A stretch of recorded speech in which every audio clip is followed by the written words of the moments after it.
야, 보이지 말고. 얌태수! 차 이 새끼야.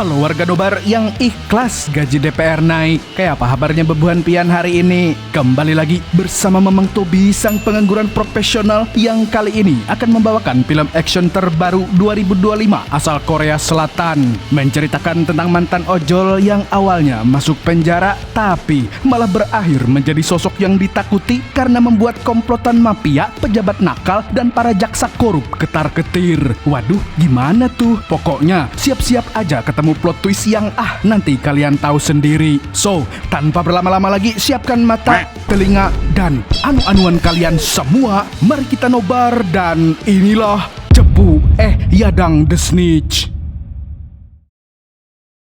Film diawali dengan memperlihatkan seorang pecandu garam Cina yang mari kita panggil saja dia Jae Cheol. Ia sedang mengamuk di sebuah kantor polisi dan di sana tampak tak ada satupun polisi yang mampu menghentikannya. Hingga muncullah seonggok pria selengean bernama Kang Su yang dengan ajaibnya dapat menjinakkan pecandu tersebut hanya dengan satu botol minuman bersoda. Siapakah Kang Su sebenarnya? Jangan kemana-mana karena sebentar lagi kalian akan tahu. Setelah itu Kang Su mulai bernegosiasi kepada Jae Cheol. Kang Su menawarkan jumlah uang yang fantastis jika Jae Cheol mau memberitahu siapa dalang di balik peredaran barang haram itu. Tergiur dengan penawaran tersebut, Jae Cheol pun akhirnya setuju. 오케이! 동시 투약 66,000명분.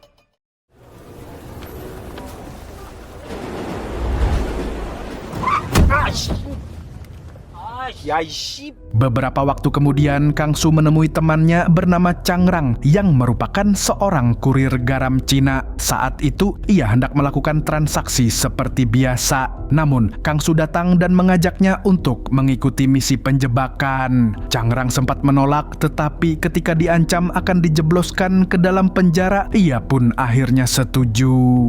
Di hari berikutnya, 3 jamet sedang menunggu di sebuah lokasi untuk menerima paket terlarang dari Changrang. Ketika hendak pergi, mereka tidak sengaja menabrak mobil di depannya. Seorang wanita pun keluar dan mengajak mereka untuk mengecek kondisi mobil. Namun, salah satu dari mereka berhasil mencium kejanggalan dari kejadian ini. Alhasil, mereka pun langsung tancap gas. Dan benar saja, setelah itu mereka dihadang oleh segerombolan polisi yang merupakan bagian dari tim Kang Su.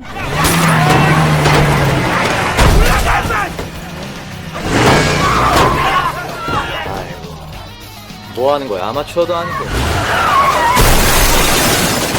Walaupun sempat lolos dari serangan pasukan polisi yang lebih mirip orang tawuran, para jamet itu akhirnya tertangkap oleh Kang Su dengan aksinya yang ugal-ugalan.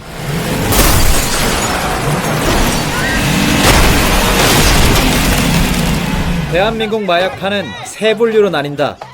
Akhirnya, para jamet tersebut berhasil ditangkap. Setelah itu, Kang Su pun kembali ke kantor polisi dan menyerahkan imbalan yang dijanjikan kepada Jae Cheol. Disinilah identitas aslinya terkuak. Ternyata, Kang Su adalah seorang informan ulung yang diam-diam memberikan informasi rahasia seputar perdagangan garam Cina di Korea Selatan. Ia hidup di garis tipis antara dua dunia, yakni polisi dan pelaku kejahatan. Dan dalam dunia bawah tanah, sosok seperti dirinya dikenal dengan sebutan Yadang. 나 같은 놈들을 이렇게 부른다. Kembali ke 3 tahun sebelumnya, di mana kita diperlihatkan dengan Kang Su yang ternyata dulunya merupakan driver taksi online. Malam itu dia tengah mengantar seorang pria yang sedang teler di sebuah lokasi. Di sana, pria itu memberikan minuman kepada Kang Su agar Kang Su tidak mengantuk selagi menunggunya kembali. Tetapi Kang Su tiba-tiba teler dan tak lama kemudian 마약류 관리법 위반으로 현장 체포하는 거야. Ternyata Kang Su dijadikan tumbal oleh pria teler tadi. Akibatnya Kang Su pun harus masuk penjara dengan tuduhan penggunaan garam Cina. Sedangkan di hari pertamanya Kang Su sudah menjadi bulan-bulanan para napi yang dipimpin oleh seorang pentolan bernama Eung Sik. Tak hanya itu, rupanya Eung Sik juga merupakan seorang pengedar yang dengan handal dapat bertransaksi di balik jeruji besi.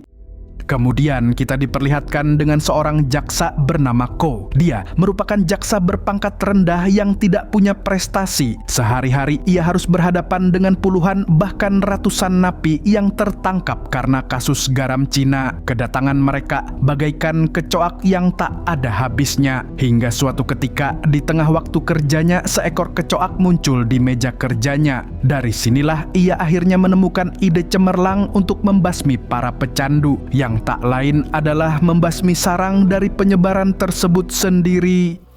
본거지를 털어야 한다.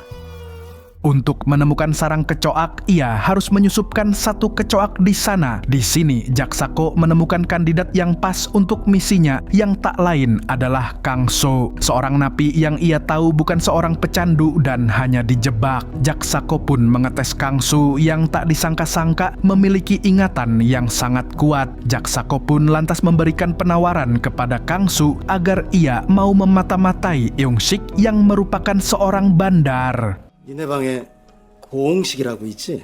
Saat itulah Jaksako menawarinya imbalan berupa kebebasan, dan karena Kang Su sudah tidak betah di penjara, ia pun langsung sepakat. Dari sinilah sejarah Kang Su sebagai seorang yadang dimulai. Kang So mulai beraksi dengan menghajar siapa saja yang mengganggu Eung Sik. Dengan bantuan Jaksako, ia juga berpura-pura menjebak salah seorang napi di sana.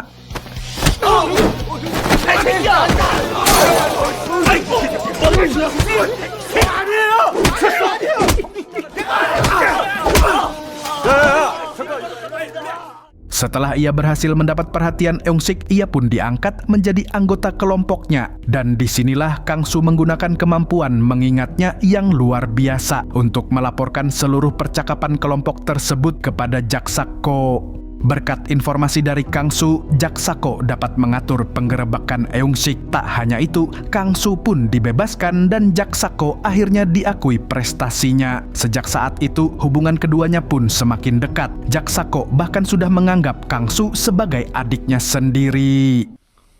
형님, 저 한잔 따라드리겠습니다. 아씨 비 오는데 까지 올라가네. 아가씨 문 열어. 오빠 어떻게 좀 해봐. 대표님 렉 가져왔어요.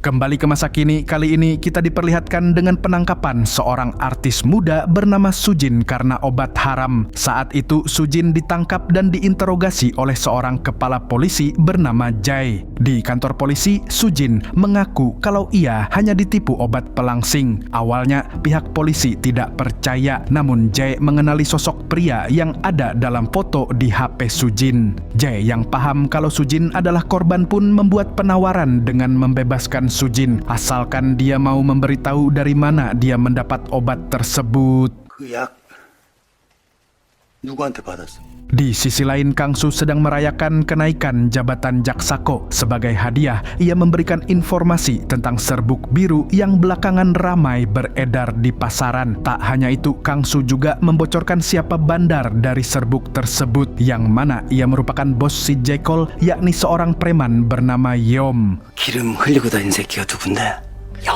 Rupanya, Yom inilah orang yang sebelumnya memberikan obat pelangsing kepada Sujin. Di saat yang sama, Yom tengah melakukan transaksi dengan seorang penyelundup garam Cina asal Korea Utara bernama Nami. Pertemuan itu sempat diwarnai cekcok kecil, dan dari sini terlihat betapa mengerikannya pasukan Yom yang tak segan-segan menyerang siapapun yang menentangnya. 엠마 치료비로 퉁칩시대. 계속해? 어? Setelah transaksi, Yom berangkat pulang, namun ia tiba-tiba menerima telepon dari Kang Su. Pada saat itu, Kang Su berpura-pura berada di pihak Yom yang sedang dalam kejaran polisi J. Kang Su pun mengarahkan Yom untuk kabur melalui stasiun, sementara ia sendiri berusaha menahan mobil J.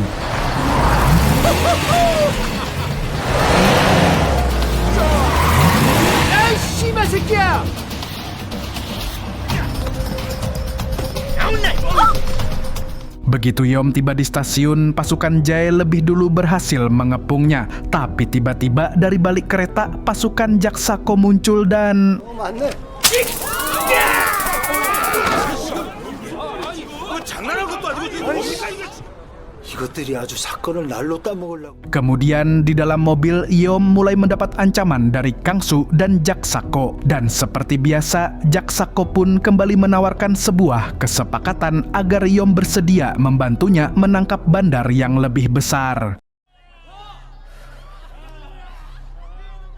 Sementara itu, di sisi lain, Jae juga menerima informasi dari Sujin tentang sebuah pesta haram yang digelar di sebuah hotel, yang mana pesta itu diselenggarakan oleh seorang anak calon presiden bernama Cho-hun. 넌 네 맘대로 아프면 안 돼. 오빠, 오늘은 진짜로. 표정 연기 좋다. 너 이제 주인공 해도 되겠다. 이제 같이 가고 싶지.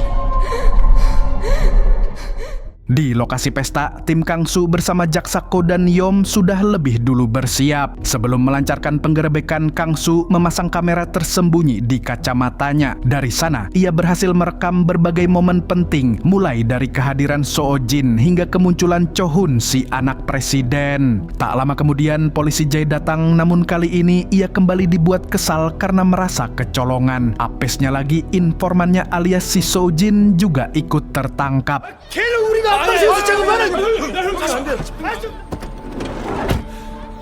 형님 연락해요. 술 한잔 하게. 뭣도 아니고.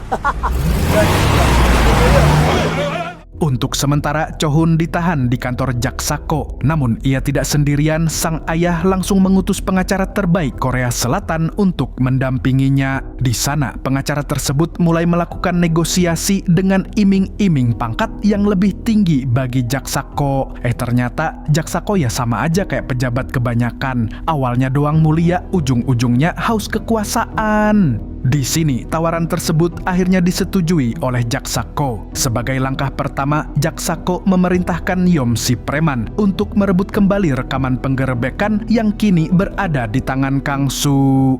이 사람이가 큰일 날 소리 하고 있어. 이씨. Tak butuh waktu lama, Yom pun bergerak bersama anak buahnya. Di sini, mereka menyerang Kangsu menggunakan cara yang sangat brutal. Sementara itu di lain pihak, Jae tiba-tiba ditangkap kejaksaan dengan tuduhan menerima suap dalam kasus pembebasan artis Sujin. Di waktu yang sama, Yom menyuntikkan obat berdosis tinggi kepada Kangso. Lalu setelah berhasil mendapatkan kacamata berisi rekaman itu, bukannya pergi, Yom justru bertindak semakin keji dengan membakar kaki Kangso hidup-hidup.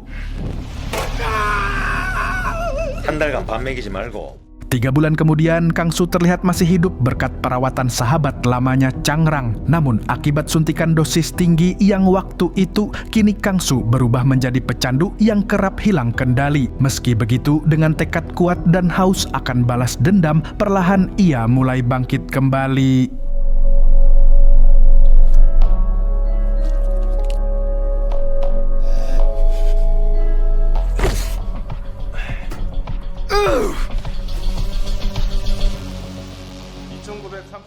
Sementara itu, di pengadilan, Jae berhasil memenangkan sidang banding dan dinyatakan tidak bersalah. Ia pun disambut hangat oleh istri dan anaknya. Namun, usai sidang, Jae tiba-tiba dihampiri oleh utusan dari anak buah calon presiden saingan ayahnya Cho-hun yang berusaha menjatuhkan lawan politiknya. Di sini, Jae dengan tegas menolak ikut campur karena ia hanya ingin hidup tenang bersama keluarganya. Di sisi lain, Sujin sang artis yang karirnya hancur kini beralih menjadi informan. Malam itu, ia sedang bergerak untuk menjebak targetnya. Setelah berhasil, ia pun hendak kabur. Namun tiba-tiba... Setelah berhasil mendapatkan Sujin, Kangsu kemudian menemui Jae yang saat itu sedang nongkrong di sebuah warkop. Melihat Kangsu, emosi Jae pun langsung memuncak. Ia mengira bahwa Kangsu adalah orang yang menjebaknya hingga masuk penjara. Hingga tanpa basa-basi, Jae langsung membogem Kangsu.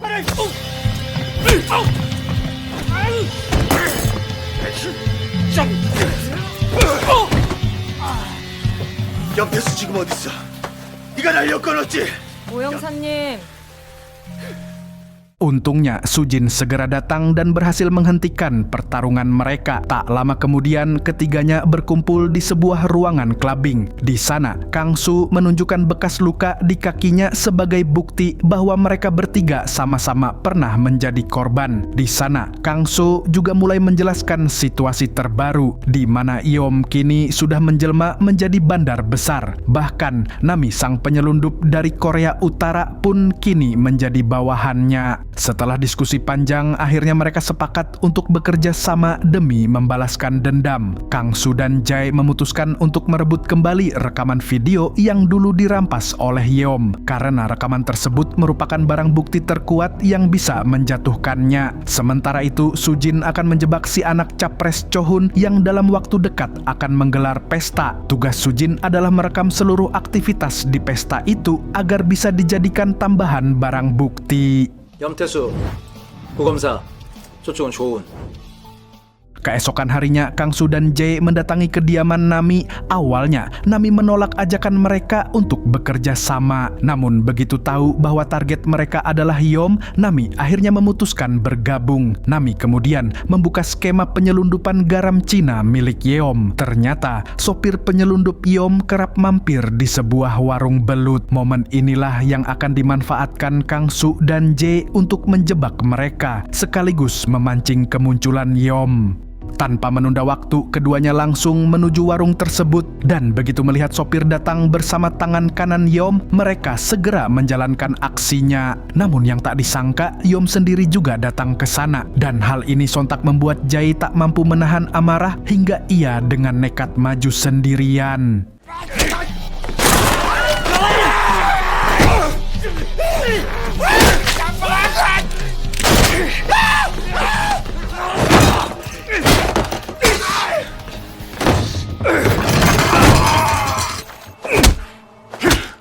Di tengah kekacauan itu, Yom berusaha kabur diam-diam. Tapi sialnya, ia justru berhadapan langsung dengan Kang Su. Pertarungan pun pecah di dua tempat sekaligus.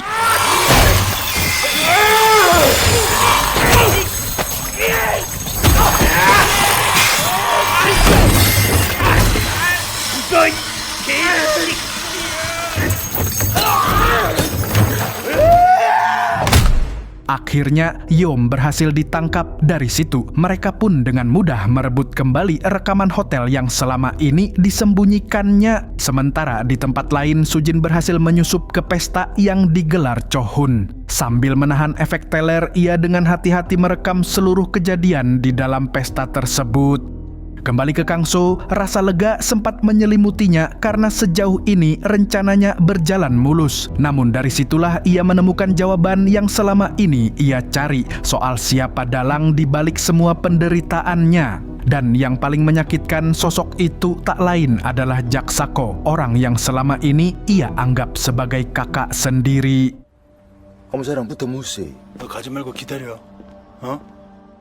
Namun tanpa mereka sadari, salah satu anak buah Jae ternyata adalah mata-mata yang bekerja untuk Jaksako. Dari sini, Jaksako pun menyadari bahwa ada pihak yang berusaha membalas dendam padanya. 강스러운 수진 호상자.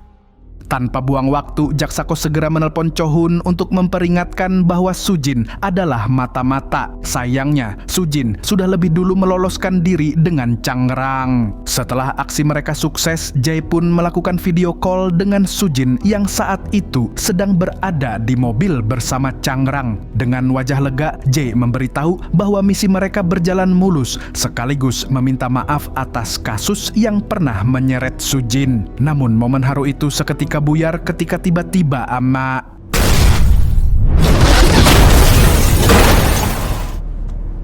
여보세요?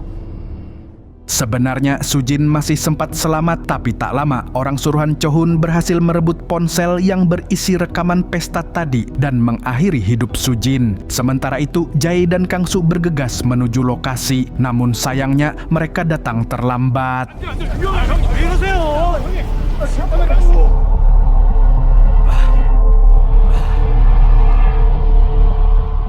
Keputusasaan sempat menyelimuti mereka sebab selain kehilangan seorang kawan, bukti penting mereka juga lenyap. Namun Jae sadar rekaman hotel saja tidak cukup kuat untuk menjebloskan Cho-hun ke penjara. Jae pun menegaskan kalau kematian Sujin dan Changrang tidak boleh sia-sia. Dan dengan tekad baru, Kang Soo akhirnya mengirim rekaman hotel itu kepada Jaksako sebagai umpan untuk memancing kemunculannya. Keduanya pun akhirnya bertemu. Tak ada yang menyangka reuni mereka kali ini justru menjadi momen paling kelam. Bagi Kang Soo, pria yang dulu ia anggap sebagai kakak sendiri ternyata adalah dalang dari semua penderitaannya. Sementara bagi Jaksako, Kang Soo tak lebih dari sekadar pion kecil yang berani melawan. 우리 다음에 볼 때는 지옥에서 봅시다. 내가 앞으로 어떤 개 지랄을 떨지.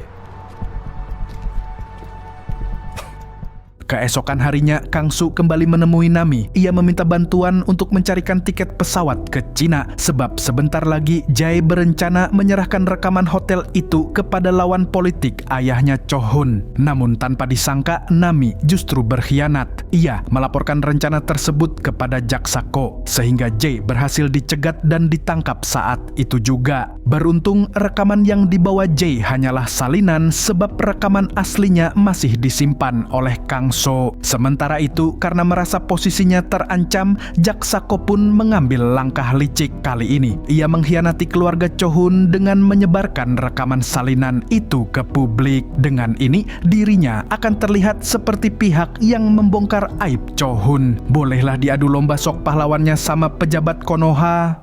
기자단들한테 연락 좀 해놔. 제발로 걸어 들어와 주세요. 아니면 체포영장 받아서 갑니다. 뭐? 아이고, 구검사야. 구간이 부장검사 측에 배당한 것으로 알려지고 있습니다. Singkat cerita, Jaksako mulai menginterogasi Jae untuk menanyakan keberadaan Kang Soo. Namun, karena Jae terus menolak, ia mengancam akan menghabisi keluarga Jae. Ancaman itu pun membuat Jae akhirnya membuka mulut. Dan begitu tahu keberadaan Kang Soo, Jaksako langsung memerintahkan Yom dan anak buahnya untuk menghabisi Kang Soo. Sementara itu, di tempat lain karena desakan publik, Cho-hun akhirnya dipaksa menjalani tes urin dadakan. Namun sebelum sampel diperiksa, seorang staf yang menemaninya tiba-tiba memberikan Cho-hun urin lain untuk ditukar. Ternyata semua ini bukan sekadar kebetulan, melainkan bagian dari permainan licik Jaksako. 마약 반응은 음성. 투약 혐의점 찾을 수 없다. Tak lama, sejumlah pejabat datang memberi selamat kepada Jaksako dan Cho-hun sebab elektabilitas sang capres tampak semakin unggul menjelang pemilihan presiden. Mereka lalu menyalakan televisi untuk menyaksikan debat presiden yang sedang berlangsung. Namun, di tengah debat, tiba-tiba seorang reporter menyinggung soal siaran live yang menayangkan percakapan antara Cho-hun dan Jaksako sejak beberapa menit lalu. Rupanya, sejak tadi aktivitas dan obrolan mereka telah disiarkan secara langsung, dan dalang dari semua ini tidak lain tidak bukan adalah Kang Soo.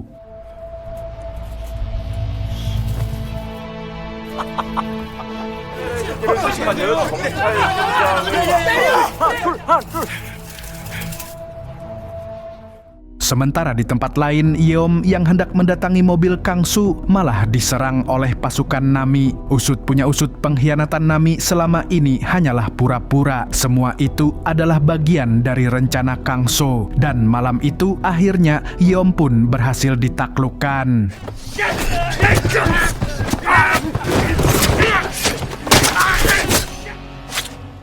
Sama halnya dengan kasus Jae, penangkapan Jae bukanlah sebuah kegagalan tetapi sudah direncanakan Kang Soo. Ia sengaja membiarkan Jae mudah ditangkap karena Kang Soo tahu cepat atau lambat Jaksako pasti akan mencoba bernegosiasi dengan Jae. Dan saat momen negosiasi itu tiba, Jae memanfaatkan kesempatan tersebut untuk menukar korek api Jaksako dengan korek api yang sudah dipasangi penyadap suara. Begitu menyadari dirinya dijebak, Jaksako pun kalap. Dengan penuh amarah, ia segera memburu Kang Soo hingga akhirnya keduanya pun bertemu di atas sebuah gedung. Di sanalah duel antara dua sahabat lama itu pun tak terhindarkan.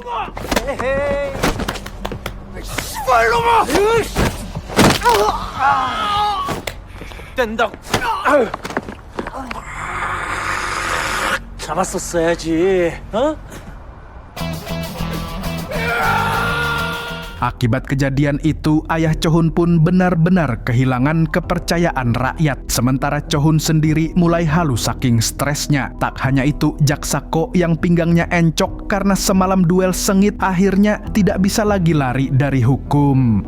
Di akhir film kita melihat Kang Soo tengah bertransaksi barang dengan Nami. Namun tanpa ia sadari, Jae diam-diam sedang mengawasi dari kejauhan. Dan benar saja, beberapa detik kemudian aksi penggerebekan pun terjadi.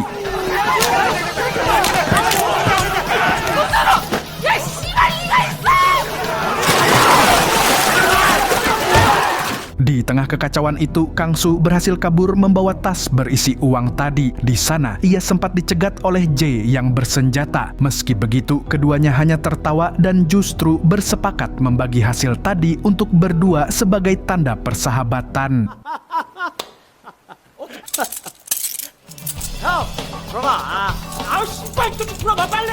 Dan film pun tamat. Mas Yono. Apa? Kata-katanya dong. Kacang lupa kulitnya. Mantap. Oke. Buat kalian semua warga Nobar, kalau kamu suka alur film yang isinya membasmi sarang kecoa dan tikus pemerintah, ayolah itu tombol like-nya diklik dan komen juga kalian tim biarin aja atau hajar habis-habisan buat hewan kayak gini. Segitu dulu dari Mamang Tobi, sang pengangguran profesional, mengucapkan sampai jumpa di video selanjutnya. Nah, kalau begitu burung kuntul pamit undur diri.